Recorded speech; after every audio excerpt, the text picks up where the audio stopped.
Hey guys, it's Pete from Pete from Anxiety here. Welcome in today's episode. I appreciate y'all being here so much. Let's talk about a few things real quick. The Pete vs. Anxiety Team Anxiety Facebook group. Are you a part of it? You're not? What are you waiting for? The link's down here in the description down below, or go to Facebook and search Pete vs. Anxiety. Then look for the Team Anxiety Team page and join it today. Why not? You can join and help. It'll be great. Yeah, like right now. Hurry up. Stop what you're doing. Pause this video. Go do it right now. But anyways, let's also talk about the Pete vs. Anxiety YouTube page. If you're here right now, you're probably following it most likely. If not, head on over there, subscribe, be sure to like and comment on the videos and let me know, because all that stuff really helps, guys. I really appreciate it. And help me break the stigma that mental health is talked about enough. But anyways, guys, let's get in today's episode. I'll have a great one. Thank you so much again. And as I always say, don't ask how your day is. Ask how your mental health is today. Guys, welcome to an exciting episode of Pete vs. Anxiety here on the Oracle Talk Radio Network. My guest today is a certified level 3 Internal Family Systems Practitioner, educator, writer, laughter yoga leader, and a conflict mediator. Please welcome in Liz De Sa. How you doing? I'm doing well. Thank you so much. It's good so to meet Liz, you. why don't you tell everybody a little bit more about yourself, give them a little more feel for what it is exactly you do. Okay, so I help people heal their trauma. Sometimes it has felt intractable in their lives, but we go back to some of their childhood experiences. We work with different parts of them who carry burdens of pain, trauma, and we witness that trauma from a compassionate place. And then we help them to release it so they can live out qualities of joy and presence and playfulness more in their lives. So IFS is something really new to me. It maybe educate us a little more on when it started becoming an actual, kind of thing, because it's something new to me. I've never heard before until like I was just telling you a few guests ago, where Elizabeth Cush was telling us about it too, because that's what she was kind of in that area as well. So what got you into that area? That's something newer to my knowledge. Am I not correct? So it actually was started getting developed in the 1980s by a guy called Dr. Richard Schwartz. And he was a family systems therapist. And he realized that when people were talking to him about what was going on inside, it resembled the family, the external family systems. So he started realizing that people were talking about different parts of themselves, and you could ask parts to step back. There was interaction between different parts. So he developed this model, and it's basically that we have different parts of us. Some of our parts carry burdens of pain or trauma, and other parts of us, called protectors, they want to stop that pain from being re-stimulated. And often that just happens. We get activated, we might have, big emotional reactions because something feels really painful. We often go through life trying to protect those exiles, the parts who carry the pain, from being re-stimulated by managing it, by living life, by working really hard, by, being perfectionist, anything to stop feeling those feelings of vulnerability and overwhelm and insecurity. And then he realized that people got in touch with something deep inside them that he called the self, because it wasn't just a part of them. And he called it the self with an uppercase S. And it's the core of who we are, and really like this place of compassion that just feels like your authentic essence, who you are at core. And when we can access that place and live from that place, and more than that, use that self to touch protectors and exiles, we can actually bring more healing and integration into the system. Yeah, I mean, it makes sense though, but my thing is, why are we just now hearing about it? I mean, I've honestly have done a lot of episodes so far and seeing it, but you and one other guest are the only two people have really heard it more, have really been doing about it. I mean, I get it's a different perspective to how you look at therapy, because I know what Elizabeth Cush was telling us. She was saying that it's not really about the diagnosis, which I think it's an interesting thing, because, a lot of times when people get diagnosed, the first thing they do is they'll take off and run off that. Oh God, well, I have it's riddled anxiety or whatever, whatever they want to use as their big scapegoat kind of thing, and kind of like lean on it and be like, well, just because I'm diagnosed with this means I'm having all these problems, and to me, it's just fascinating, because I think that, I like the perspective of, not having the whole diagnosis thing, because I think like I said, people use it too much as a crutch, like, oh, well, I'm too depressed to do these things, and it's just, what I mean? They just kind of crutch onto it, and it's it's horrible because it's really not what it is. It's what you deal with. It's not identifying you as a person. Right, right. So let me answer your first question about, why you're only hearing about it now. I think they're just doing a really good job marketing it now. And by them, I mean the IFS Institute. Mm-hmm. It has been around for a long time, but I just think that it's getting a lot of traction and people are talking about it more. People are really feeling the positive effects of it, that it's so much faster than conventional talk therapy. Because often that type of therapy, it's all about talking about the pain that happened, but not actually going to the parts who experience that pain. So yeah, I just think they're doing a much better job of, getting the word out there, which is really wonderful. I also think that people have been entrenched in this idea that we have a monolithic mind, that there is just one Lizbeth or one Pete. Mm-hmm. And I think that we're becoming more self-aware, through lots of different practices in our lives, and realizing that we are so multifaceted. And this multiplicity is not a pathology, that is actually the normal state. So, and then what was your second question? Sorry. Diagnoses. So. No, I was just wondering why we yes, the diagnosis part. There you go. Yep. Yeah. So yeah. So no, it was. IFS, I think it's interesting with the principle of that whole idea. Yeah, so IFS is non-pathologizing. So, people might come to sessions with a diagnosis, but I think that often these are symptomatic. So if a person is feeling depressed or anxious, it's because they have parts who are exhibiting those characteristics. And what we want to do is move beyond any labels and find out what's really going on with these parts. So there are some parts who may be suppressing your will to live, in terms of like getting out there and, meeting people, because it could be too scary to put yourself out there. Exiles, the ones who carry the pain, they could be being reactivated, feeling judged, feeling like it's too dangerous to be in the world, So some of these things are symptomatic. And if we can actually go to the parts, protectors who are exhibiting these behaviors for a reason, and then eventually the exiles who they're trying to protect, who carry the original burdens of pain, and help them release that pain, you're going to get a lot more positive change than just by focusing on the diagnosis. Well, obviously, yeah, you're getting more positive change because even like you said, it's a different approach than talk therapy because, Right. when you think mental health, most people think just talk therapy only, but there's such a broad spectrum of things that people are doing these days, Right. that are just out there that people don't even realize are there though, And like I said, in my journey through this whole thing, IFS was something new that came up and I was like, oh, okay, this is an interesting approach to how you look at, your versus your traditional talk therapy, because obviously that's going to be the main thing that everybody kind of compares it to, because talk therapy has been there for God knows how long, and Right.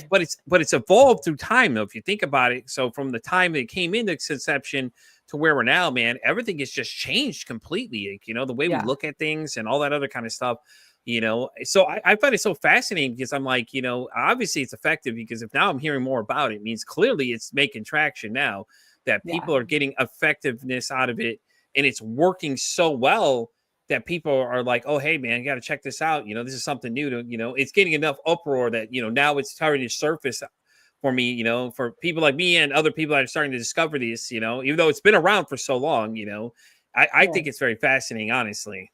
Yeah, it really is. And also, it isn't just a therapeutic modality. I originally started as a teacher. And then to me, it's really important that this isn't just something that people do once a week with a therapist. It really is a way of life, a daily practice. It's all about building relationships with your parts inside, getting to know what's going on in the moment, and just really working with that. Yeah, and I think that's more effective, honestly, because well, don't get me wrong, talk therapy works for certain people, like anything, honestly, if you think about it, anything you honestly do get into, if it works for you, it works for you. You know what I'm saying? But I like the approach of the idea is that you're not just only doing talk therapy, you're kind of like you're instilling them into a new kind of path, getting them into a whole new kind of, because we're very systematic people. A lot of times, routine is normal for a lot of people, and it's a lot easier for people. So you get them into a different routine versus what they're normally being, exposed to. You're right. Yeah. And it can be we've got this whole universe inside us, so it can be so fascinating, just like, going inside and seeing what's in there. I don't tend to get bored with my company because if I ever am bored, I'm just with that part who's feeling bored, find out what they really want. And I can always just go inside and listen to some really interesting parts. So Yeah, true, very true, very true. I mean, because when you're listening, it makes more sense. So, how do you get to that point, though? Is there certain steps that you take to get to find that for certain people? So do you mean in sessions or just by myself? Just in sessions in general, like, I mean, you could talk about yourself too if you want. I mean, I'm just looking for just in general, just give people a better understanding of how you get to that point, and just so they understand exactly what it is you're referring to. Okay. So with myself, I've been meditating for a long time, and I Okay. found that was a really helpful practice in just building awareness of what's going on in the moment. Now, meditation only took me so far. So I became really aware of what was going on, but I didn't quite know what to do with it. So when I discovered IFS, it gave me really tangible tools about how to actually bring more integration and healing inside. So I think that for people who want to practice this by themselves, I think a really good question is, what's going on in this moment? Who's present? And you can imagine like a big circle or a campfire inside. Yeah. And then just to invite parts to come take a seat around the circle and just look around at them, acknowledge them, not to judge them, not to even go into depth with any one of them in particular yet, but just to say, hey, you're welcome, come take a seat, and acknowledge them. And then with clients, what I do is they tend to bring like an issue or something that they're struggling with. And then what we'll do is we'll say, okay, so what parts are up around this issue?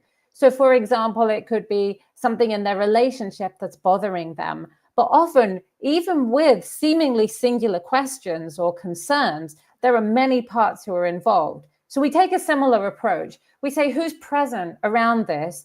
And all of that, just introducing everyone to the circle, acknowledging them, just that can really reduce that inner conflict, that tension, because we're acknowledging that these things are multifaceted.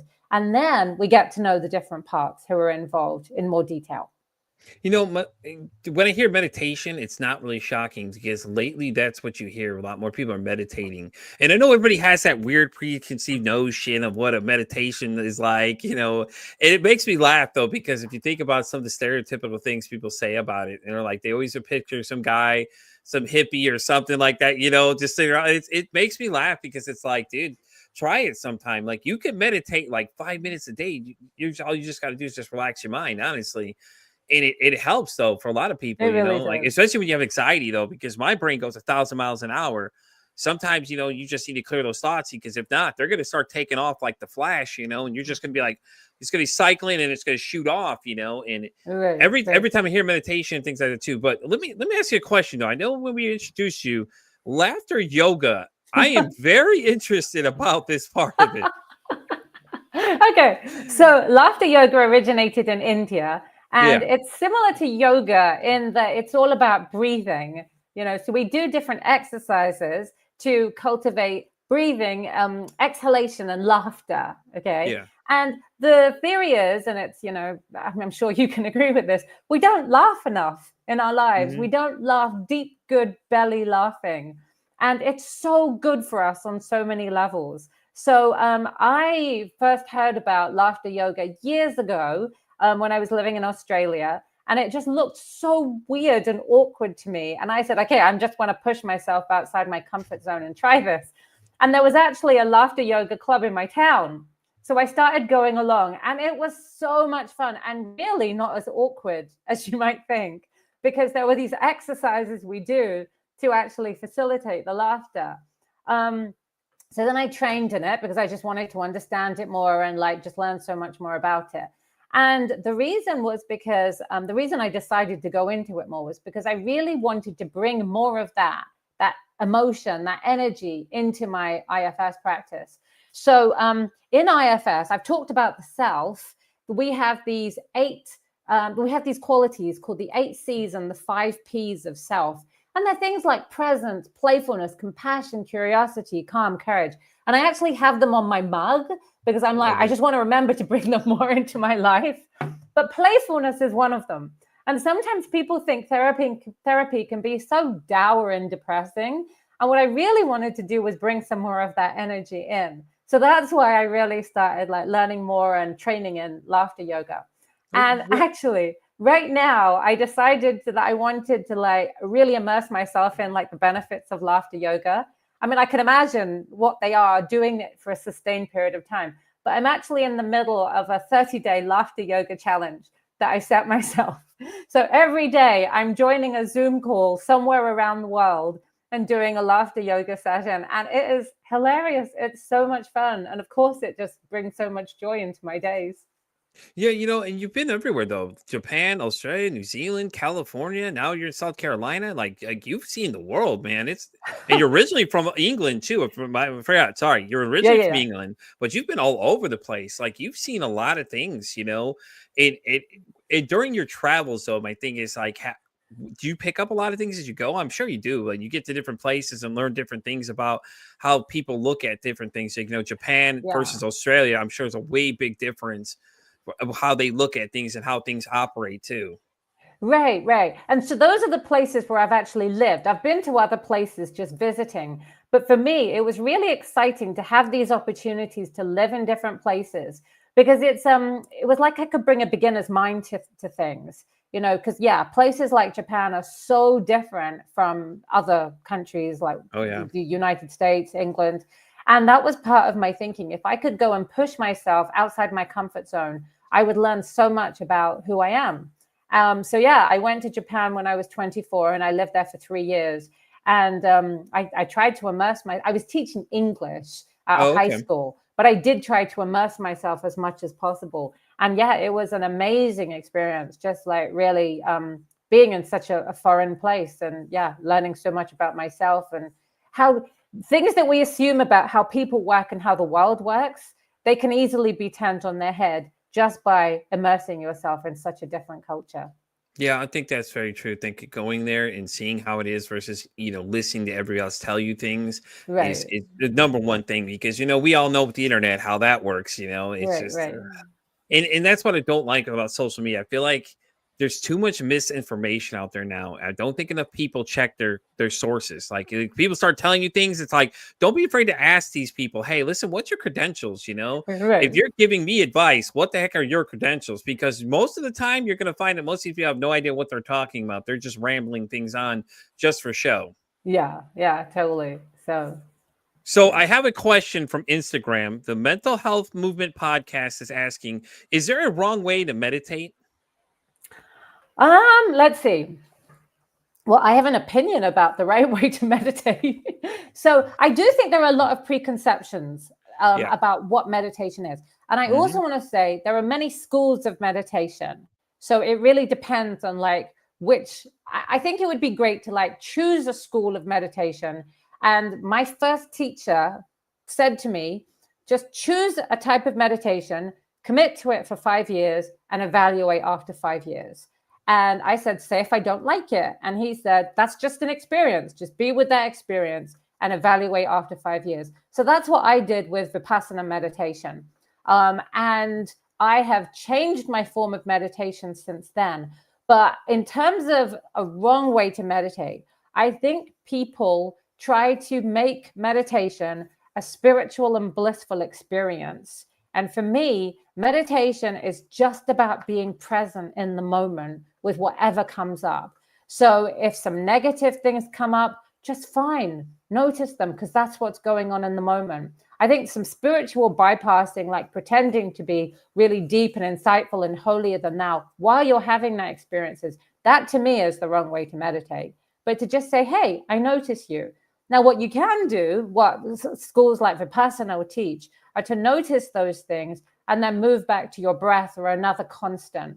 So there's something you can do. What I have done also is incorporate the IFS model into my meditation. So I notice these sensations, feelings, thoughts that arise during meditation, and then I see them as parts. So I might say, hey, I notice you, I acknowledge you, and then they might take a seat around this circle that I talked about. I might spend a period of concentration just doing some noticing, and then maybe 15 minutes into my meditation, I might see if any of my parts need some more mindfulness and then actually go into like asking them, how they're showing up in my body, what they want from me in my life, until it just feels like, I've listened enough, and then move back to my breath and move on.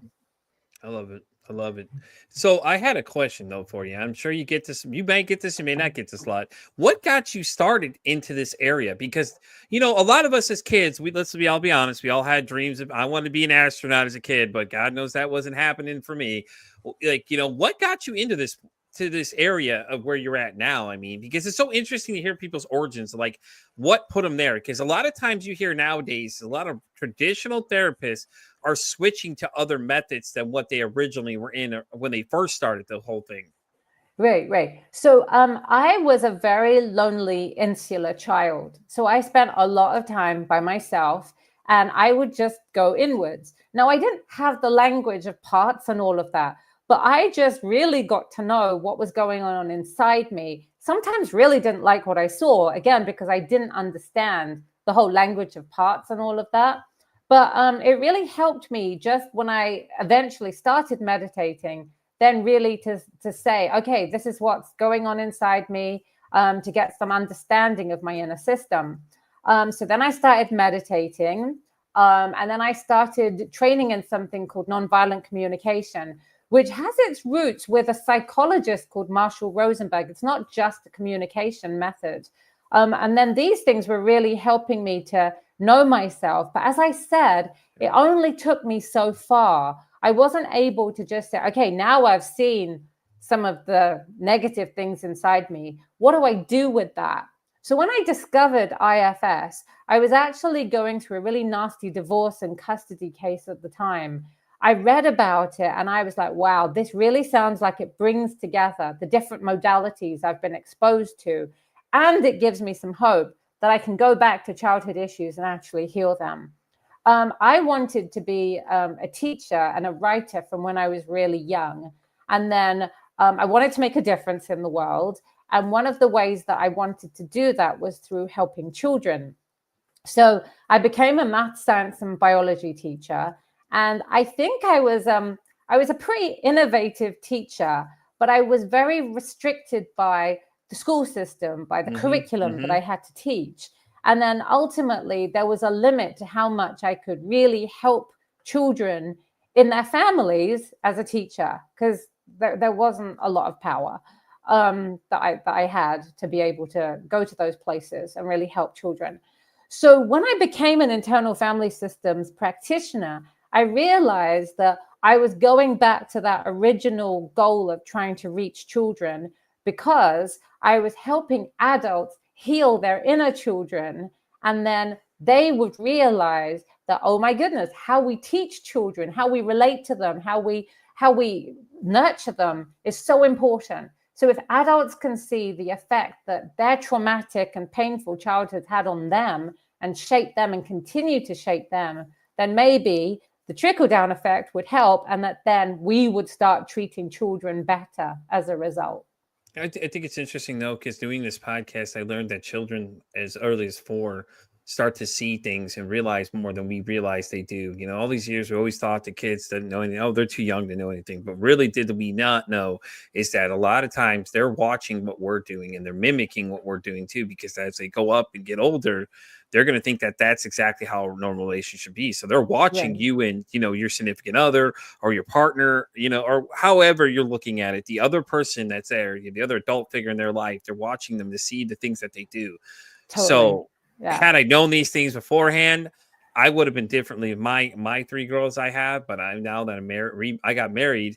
I have another little girl now. She's 4. She's actually 5 now, but she's old enough now that she's smart and she knows what's going on around her and things like that. So I do things a little differently. So like, instead of having a lot of conflict or whatever, me and her mom will get loud and we're just having a conversation, but she'll come out like, whoa, hey, hold on guys, hold on, this referee and everything. And it's not even like that. We're just teaching her like, we're not arguing, we're having a conversation. Everything's okay, and things like that too. Versus before, me and my ex would argue all the time and do all these things in front of these poor kids, not realizing the things that we were causing for them later on, because they're going to see that and think that, okay, well, that's how this should go. Mom and dad should argue all the time. Versus now it's a little different because, I have a chance to try and do things better than I did the first time.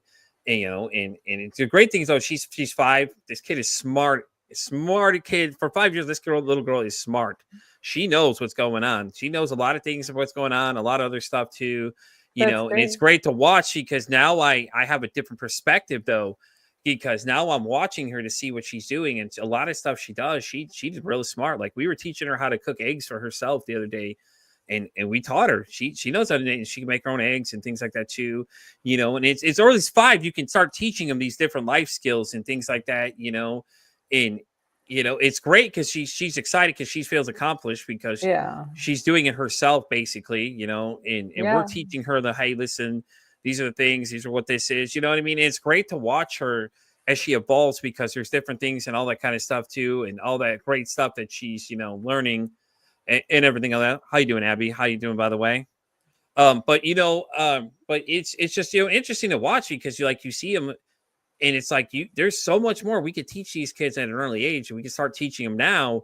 That way, Right. they have better understanding of the world, And I think that leads into, like you were saying with the school system, it's hard to do things, And I've met several guests that are trying to change that concept. They're trying to teach them how to emotionally regulate and things like that too when they're younger.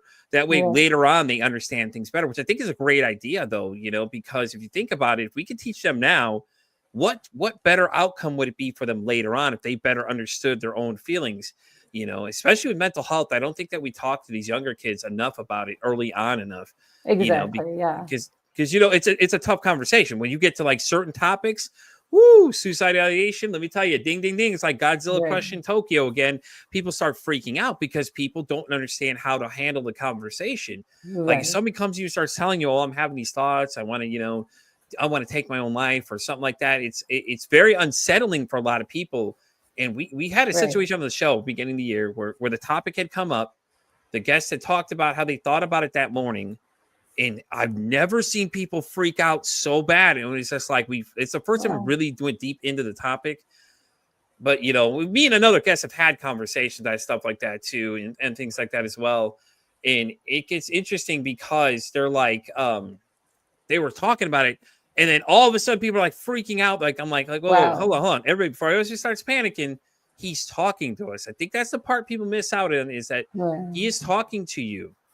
That's a good thing because at least he's talking. Not number one, he's a male. Okay, let's look at that factor too, because most men don't talk about our mental health. Right. And we look at the statistics, the numbers are just insane. We're losing men faster than we're reproducing them. If you think about it, Wow. the kind of idea like that, I think it's like 80%, and like over 600,000 or something like that. The number changes, Wow. but it's a crazy, staggering amount. And it's all because we don't want to talk about it. But it also comes in from the generational trauma from our parents, because, if you think about it, all the way back in the 90s, we were always told just to put a little dirt on and get over it. But really, it was more harmful, but that was just the way our parents were taught. So we really you can't blame your parents, because that's the way they were taught. It kind of trickles down a little bit. If you sit there and watch like your grandparents and your parents interact, a lot of times you can see like certain things that they start doing that, that match up with the grandparents. It's like, okay, now that makes sense. Because my mom and my grandmother, they used to do the same thing. Like they deny things and they go, "Oh no, I never did that. Oh, I never did." You know what I mean? And I noticed that both of them said the same exact thing because they do it both the same way. And, and I was like, now that I think about it, the interactions I've had as a kid, like you start really playing it back in your head. You start noticing these different things that you're coming down from in them, it's like, Right. you can be as mad as you want at mom, but mom was taught by grandma, who's taught by her parents. You know what I mean? It trickles down, a little bit. So Yeah. like you have to Totally. keep that in factor. And I don't think a lot of people look at it from that aspect. They're just kind of like, all right, well, I'm mad at mom. Like, yeah, can you be mad at mom? But you got to understand, mom was taught by grandma, who's taught by somebody else, and it's changed through the years. Like you can see it Right. when you have certain conversations with people. Like if you go have a mental health conversation with somebody from the 90s to now, you'll get a different answer as you go. It's kind of like playing telephone, like you're telling them one thing in the beginning, and by the time you get to the end, you're going to have a whole different answer because everybody has different views as you go. Yeah, totally. And that's why I think IFS is really good in healing, not just personal trauma, but it can also work with intergenerational trauma, because we do carry a lot of burdens that are just passed on through our ancestors, and we can let go of them. I just want to circle back to what you said about children as young as 4 years old can really see the world. we can actually, children even younger can experience it. Yeah, totally. And I've worked with clients who have released burdens around being left to cry it out, when they were pre-verbal. It's like so many people have experienced trauma from when they were pre-verbal. And what we can do with IFS, because sometimes it goes beyond words, it's all about somatic sensations. That's another way that trauma can show up in the body. If we can tap into that, we can actually access memories that people may not consciously remember, and we can actually work with them. So, and then I think I've even worked with someone who had intrauterine memories and trauma there, So I don't think we understand the complexity of the brain and how early these memories start. But there's evidence that it's definitely even earlier than 4. So it's pretty amazing. So yeah, neuroscience is very interesting as a topic in itself. For a lot of people that may have not seen one of my earlier episodes, me and a guest named Betsy Holmberg, we had a conversation about, negative self-talk. And she was like, there's another level of your brain that's where it starts happening. And it was so fascinating because it's like, wait a minute, what are you trying to say? Like, we didn't know this until now. And we really don't, think about it. Like, right. All these things about we only use X amount % of our brain and things like that too, so we really don't understand a lot of stuff. So it's interesting when these new topics come up, such as ISF, for everybody else because new to us, because a lot of people didn't even know it was there. For me, it was still new too. And, it's great because Right. now I'm learning something new because I love it. That's the great thing about the show is like, I get people to come on, different people, different backgrounds. I get to learn different things from all you guys that come on here. And it's great because I'm getting that thirst for knowledge being satiated, and things like that too. And it's great because I love it because I'm learning these different things. And not only that, it's that now I have different things I can add to my toolkit to suggestions. People, hey, listen, have you tried this before? If you tried that, why don't you check out this? This maybe what, things like that too. And all that kind of stuff like that as well. And I think it's great though. Like I said, I'm pretty sure you get into some interesting conversations though. I mean, I say to people, I have the best job in the world because I get to have deep conversations with people all day. And it isn't like some people think being a therapist is a really depressing job. But when I relate to people, I'm relating to them from this place of self-energy. Yeah. So it really feels very hopeful, positive, very healing. It's wonderful. And that people will share the stuff with me it's such a gift. Yeah. It's funny you say that though, too, because I have this thing when we were doing the star chart or the birth chart we were doing. Okay. So we got to a certain part of it and we were talking about that. She said, you have the ability to have people come tell you things. Like I always had this weird thing that happened. Okay. People will come up to me and meet me in person. They'll come tell me certain things that they won't tell a lot of people. And we've had it happen a couple of times here on the show where people are like, well, I've never told anybody this, so I'm going to tell you. And apparently in my chart, it shows all of that in there. And it was interesting to see as we dissected each part of it, because we literally worked around away all the houses and whatever house meant. And then if I fell into one of those houses, we went deeper into it. We're like, okay, well, this is what this means for you, what I'm seeing here. It was so interesting because all she was doing is reading this chart. And mind you, she didn't know anything about me before this conversation. Wow. Like she's known of me because her and a colleague she does a lot of work with actually has been on the show before. Okay. And she's like, yeah, we were just talking about you the night before. And I laughed because I'm like, that's really not shocking at this point. A lot of people talk about that. My name comes up a lot of times with a lot of conversations. So, but it was so fascinating that like, I could never explain what it was, but then she was like telling me, oh, well, yeah, it's because of this, and then she was pointing out what it was. And I was just like, I was like, well, now it makes sense because people come up to me and they make those comments all the time. It's like, Alexa, I never told anybody anything ever again, Wow. And I'm talking like I've had some weird conversations. Like one guy, he came up to us.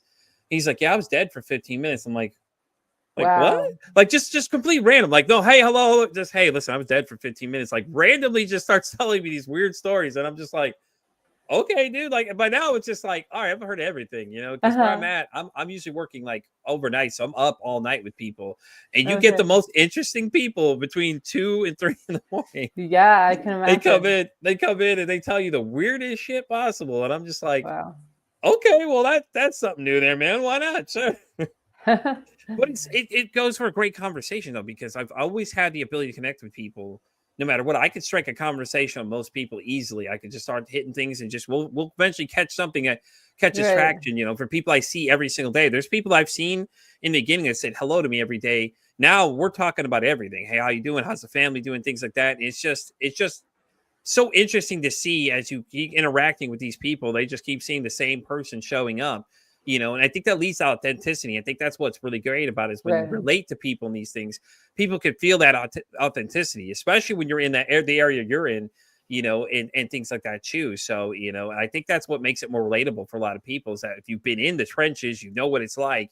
A lot of times it's easier for people to open up to, because they're like, okay, well, she's been there, she knows what's going on, you know, and they tend to open up. And, you know, and that's why I conduct this show like I do now, like a conversation, because you tend to get more information from people. I could sit here and drill you questions all day, but you're not going to get like genuine answers. I think you're going to get those Right. pre-programmed answers and things like that. But when you have an actual conversation, you tend to get into a lot interesting topics. Yeah, that's true. And about just being in the trenches, I mean, that just brings up how when I was doing the conflict transformation, nonviolent communication, all of that, Mm-hmm. I was good at it. You know, I think I was effective and I helped people with it. But then after I went through my divorce and custody case, I experienced like the extent, not the, I mean, obviously there's a whole range of suffering and pain Yeah. in this world, but I experienced such suffering. I mean, it nearly broke me. Yeah. And I just was able to come back from it and then really relate to people from a place of compassion and absolute non-judgment. Like, how could I judge people given that they have suffered? And then I knew what real suffering was, you know, so Yeah. it was no longer theoretical at all. You know, it was like really practical and my heart was in it. So let me ask you about your writings. Do you have any publications that are out there that we could, anybody, in case anybody wants to check out some of your work? Well, I blog a lot. Have you contributed to books too? I mean, I know a lot of people do that too. A lot of people we've had on the show, I think we had a 4-time international bestseller. She contributed on a lot of books, and I know that happens too. So no, I haven't contributed to any books. So I tend to blog a lot. So I just you can go to my website, multiplemind.com, and then there's a link to my blog. And I write about applying this model in everyday life and just, you know, how to bring more awareness and joy and all of that. Years ago, I did write a pamphlet, which is like a 9,000 word essay that was published by a Quaker organization. And it was in the same kind of vein, like about how to, you know, I think it was called Seeking Inner Peace. But I was writing it from a perspective of meditation and spirituality. And now I see IFS as potentially a spiritual practice too. But I feel like, you know, that was I must have written about 15, 16 years ago. So I've kind of moved on from then. So I don't even put it on my website or anything. But I do love writing. It's just such a wonderful thing. So, yeah, but I just tend to blog these days. So. Yeah. Oh, hold on one sec. We got a comment in here. Mimi says people need to prioritize self-reflection and asking why do we do the things we do? How do you feel about that? I mean, totally. I love that, you know. Mimi's always been great. Every time she comes, she always has something great to say. So, Mimi, thank you so much for commenting. I appreciate it. But, you know, but blogging is kind of like writing when you think about it, because you're sharing your thoughts every day. And is it a daily blog or is it a weekly blog? It just tends to be like sometimes a couple of times a week I'll post something. So, yeah. But yeah, I just wanted to go back to Mimi's point too. Just like there's always a reason for everything. You know, even things that we do that may have like seemingly negative intent, like negative strategies. So even, for example, if people are engaging in like addictive behaviors, there's a reason there. And often it's because a part of us wants to self-numb or medicate or suppress the pain, you know, and those parts, even the ones that we can really, you know, have a bad reputation in our society, they have a good intention. So if we can figure out what that is, you know, we can really like have some transformation happen. So, yeah. Yeah, I think that's really great points, honestly. You know, and anybody that's trying to self-reflect, do you have any like tips for them? Just things that they should consider while they're doing that self-reflection? I would say just ask who's present inside and try to remember to do that as often as you can. And then if you do feel an inner critic or some judgment, just notice that too. And try to get some space from that. Because if we are made up of parts, then the inner critic, judgmental parts, they're just parts of us. they're not who you really are at core. So if you can get some separation from those parts too, you can relate to them with some compassion and curiosity also, and figure out that there's a reason they're behaving in that way also, and find out what their job is. I think that's very, yeah, no, I think that's great. I think it's all great, really great advice too. I mean, I keep going flashback every time you say maybe she was present, the whole campfire scenario thing. I think it's a very interesting perspective to look at it because you're identifying all the people that are there. Right. Okay. So Mimi says, so true. My mom is a homeopath. So growing up, we were encouraged to reject her treat us homeless.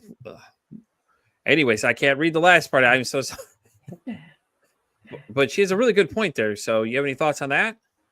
I don't quite understand what she meant. Yeah, maybe you. I think you lost us there for a second. You want to type that a little differently for us.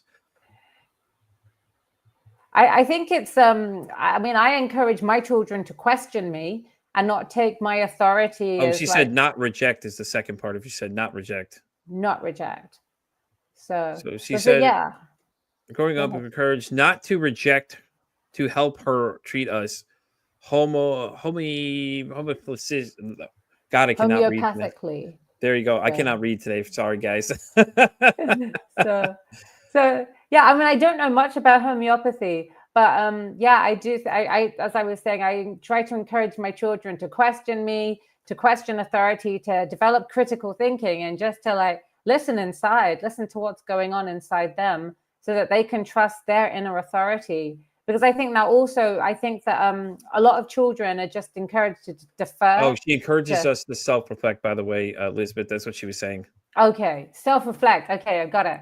Yeah, that's wonderful. Thank you so much, Mimi. Sorry about that. You got us confused for a second. I can't even say the homeopath. Yeah, it ain't happening today for me, man. Yeah. So yeah, but yeah, we can definitely do that as parents. Yeah, you know, that's interesting though, because you think about it, you know, because you say your kids are teenagers, right? So you really got some. So do they ever give you that? Oh, mom, you're giving me the therapist talk thing ever? You know, knowing what you do, because I'm sure you'll get that sometimes from them. Definitely. So this cup that I have, I also have it as a poster on the wall, and the whole point of it was to say, like in the middle of conflict, hey, can we invite some more compassion or curiosity in? You know, so.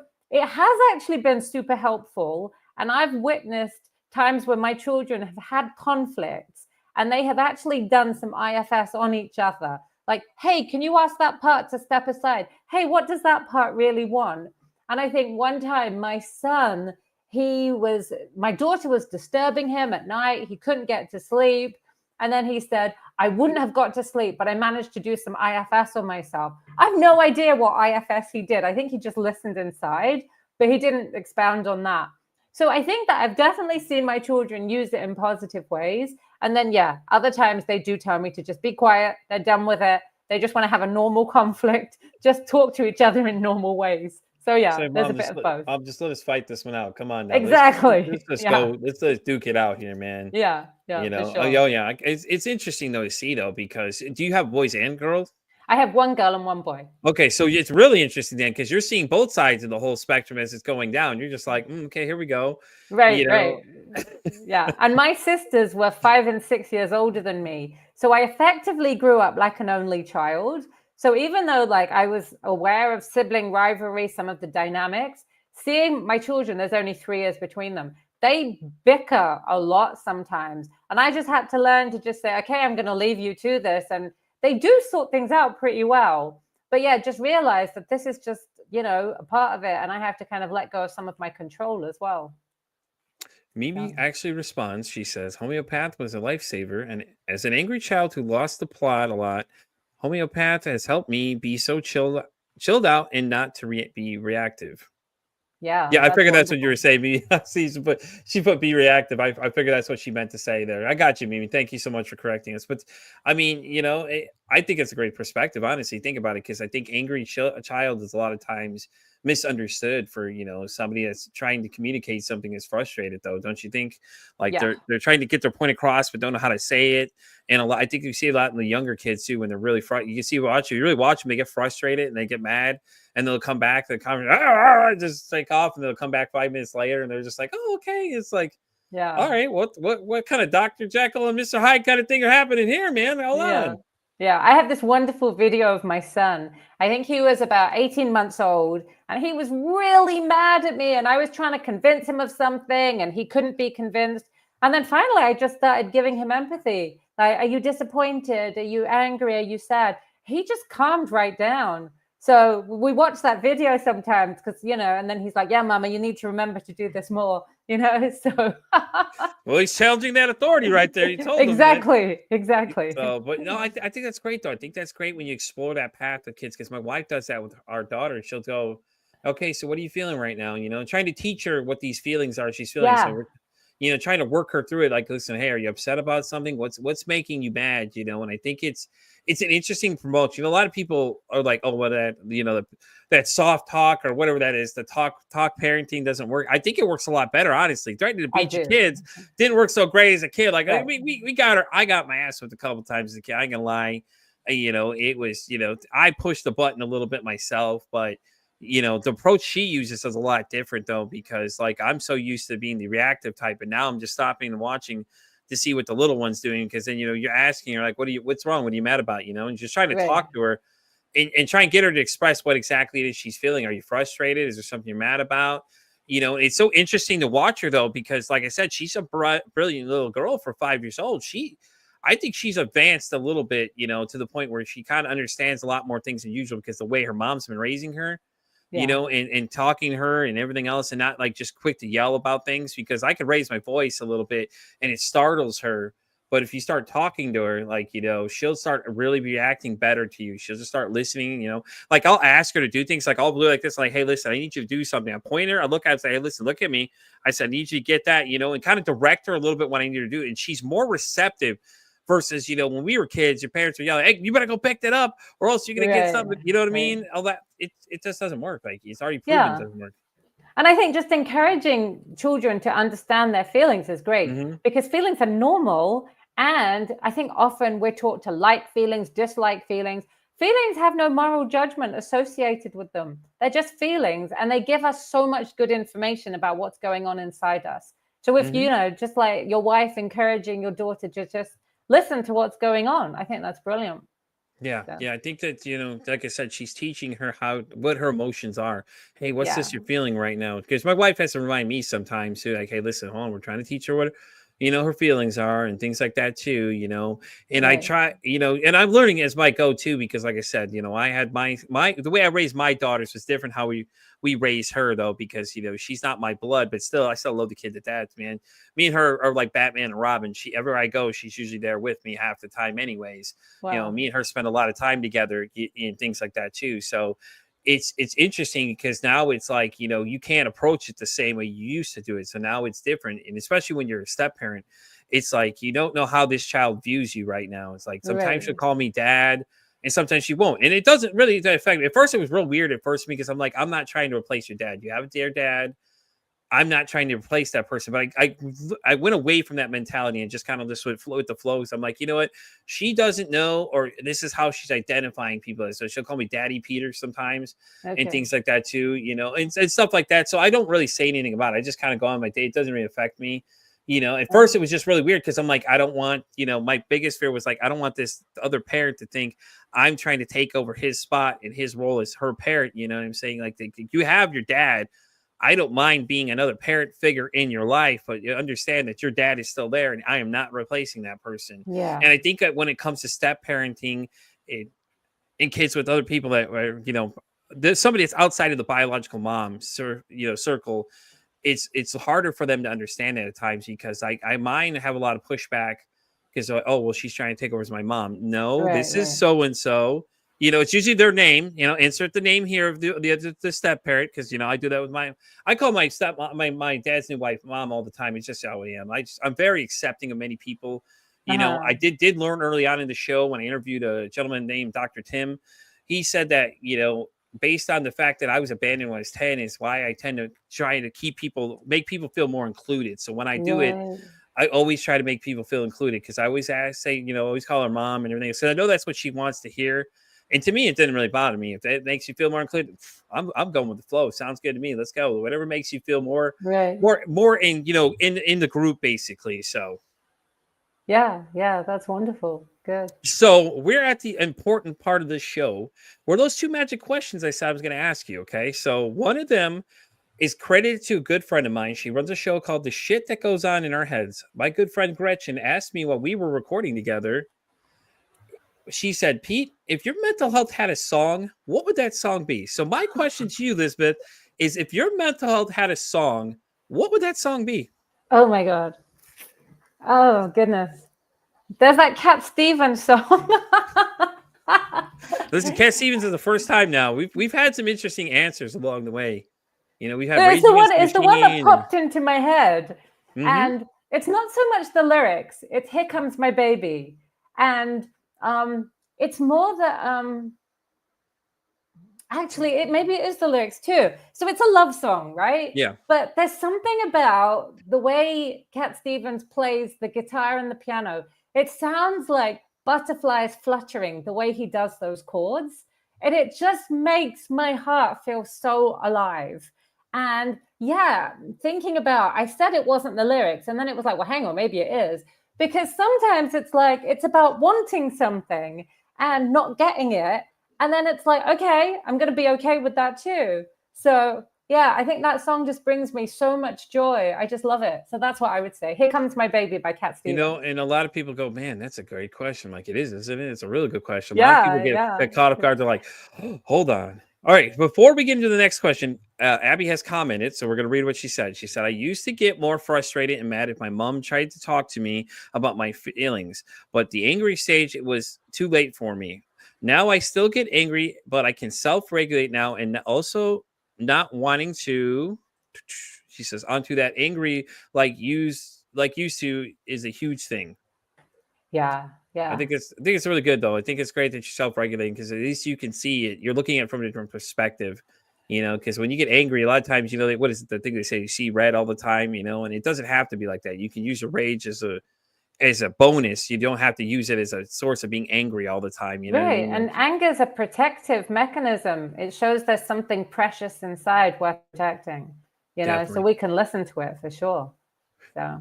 All right, Lizbeth, here we go. This is the last question I ask everybody. And the whole concept of this show is that if you could break the stigma about mental health, like anything that you hear on a daily basis that absolutely just gets your blood boiling, what would that be?